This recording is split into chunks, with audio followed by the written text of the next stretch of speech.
And now I welcome Rabbi Ute Steyer. He's representing the Jewish community of Sweden, or she is. Yes.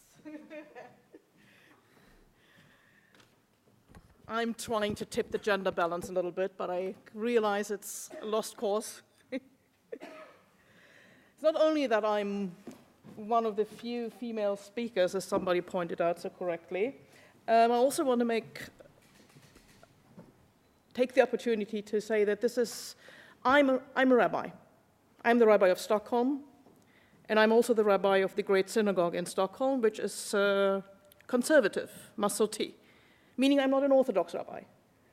And still, this is something that affects me as a Jew and as a rabbi as much as it does my Orthodox colleagues, with whom I cooperate on many things, and on many things we don't see eye to eye.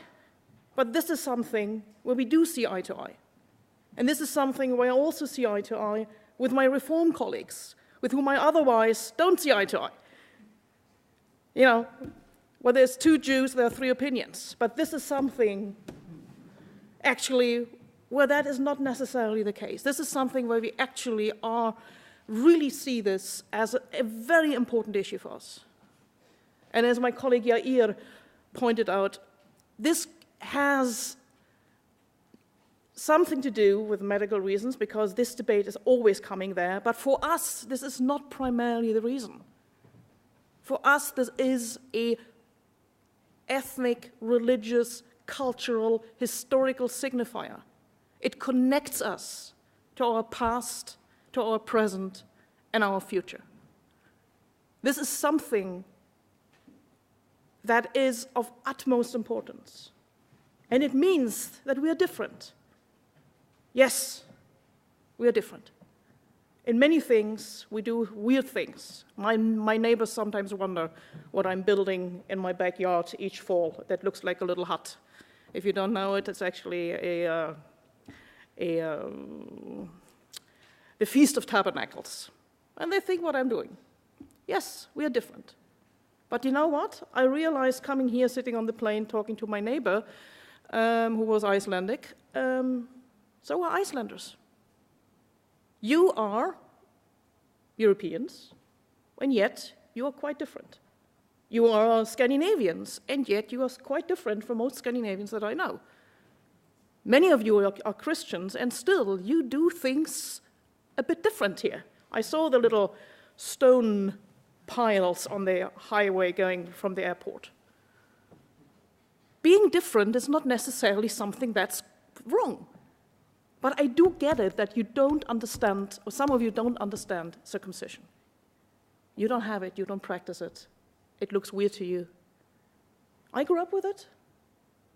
I lived for many, many years in the United States, as Yair said, where something like 60% of the male population is circumcised and still circumcises, where that is considered to be the most normal thing in the world. And it is done by completely secular, non-Jewish, non-Muslim Americans as well. What I often encounter is, in these discussions, that we have a conflation where medical arguments, where the medical discussion is continuously conflated with a discussion about religious freedom and the right to self-determination. And honestly, these are three different conferences. They should be dealt separately. One is the question of in what extent human rights issues or the Children's Convention has anything to do with the issue. Another thing would be the discussion on theology. I'm immediately on that one. And the third one would be a purely medical debate. But to constantly conflate these issues, I find is highly problematic. And it is counterproductive, because it doesn't really lead to that we are looking at the issue. All we are doing is that we're polemicizing. I come from Sweden. I'm not originally, but I live in Sweden. And Sweden has, since 2001, a regulation about how infant male circumcision is performed. Some previous speaker mentioned that that was done as the result of a problematic, tragic cases of circumcision gone wrong in Sweden. Actually, that's not correct. What is correct is that in what caused the tragic cases, one was a tragic case in the Muslim community where a boy, a 5-year-old boy, became paralyzed. That was not because of the circumcision. That was because the doctor in the hospital insisted on giving a spinal anesthesia. A spinal anesthesia is one of the most complicated things to give, and also it causes the most incidents, negative incidents. That led to the paralyzation of that boy. Sometime afterwards, there was a circumcision performed on a 1-month-old boy.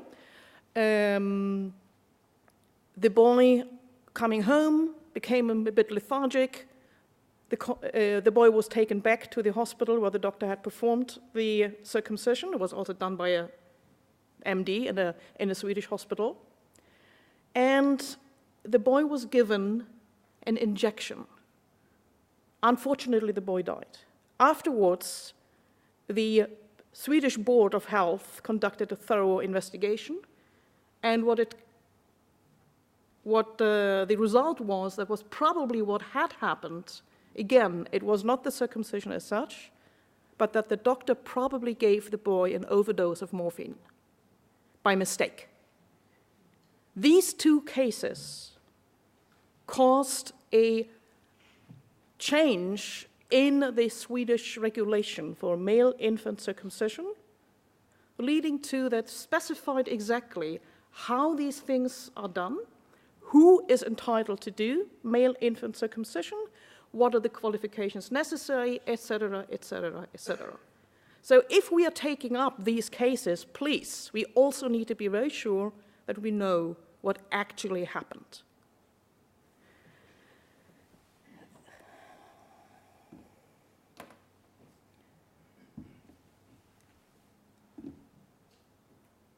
A third of my pet peeves is